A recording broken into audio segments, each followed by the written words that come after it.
और दूसरा गंधार है। और तीसरा होता है द्विगु समास। द्विगु समास क्या होता है, उनका डेफिनेशन क्या होता है कि द्विगु समास जिस सामासिक शब्द का प्रथम खंड संख्यावाचक हो उसे द्विगु समास कहा जाता है। जैसे त्रिनेत्र, चौराहा, पंचामृत, पंचभूत इत्यादि। मतलब ये हुआ कि प्रथम जो खंड होना चाहिए, ये जो पहला शब्द होना चाहिए, इसका द्विगु का पहला शब्द वो अंक में होना चाहिए।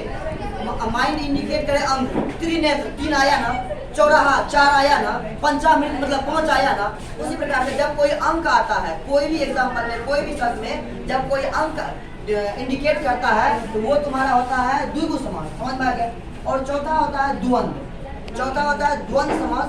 इनका डेफिनेशन क्या होगा, जिस सामासिक शब्द के दोनों ही खंड प्रधान हो उसे द्विगु समास कहते हैं। मतलब दो शब्द मिलके एक समास बना और उसमें दोनों शब्द प्रधान होना चाहिए। मतलब एक दोनों होना चाहिए और एक के बिना एक नहीं, एक के बिना एक नहीं। कैसे?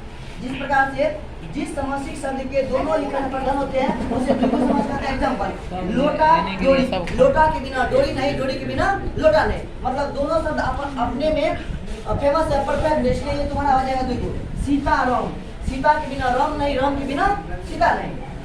माता पिता, माता के बिना पिता नहीं, पिता के बिना माता नहीं। मतलब जिसमें दोनों शब्द अपना आप में प्रधान होता है उसे हम कहते हैं द्विगु समास। और पांचवा होता है बहुव्रीहि। बहुव्रीहि समास क्या होता है, जिस सामासिक शब्द का कोई भी खंड प्रधान नहीं हो उसे बहुव्रीहि समास कहता है। मतलब जब कोई दो शब्द मिलके एक बनता है तो वो समास कहलाता है। और ऐसा कोई दो शब्द मिलके एक बना हो जिसका अर्थ बिल्कुल अलग हो जाता है, बिल्कुल बदल जाता है, उसका कोई भी शब्द प्रधान नहीं होता, उसे बहुव्रीहि कहते हैं। जैसे हम बोलेंगे लंबोदर। लंबोदर एक शब्द है और इसका अर्थ कुछ अलग ही निकल जाता है। कैसे?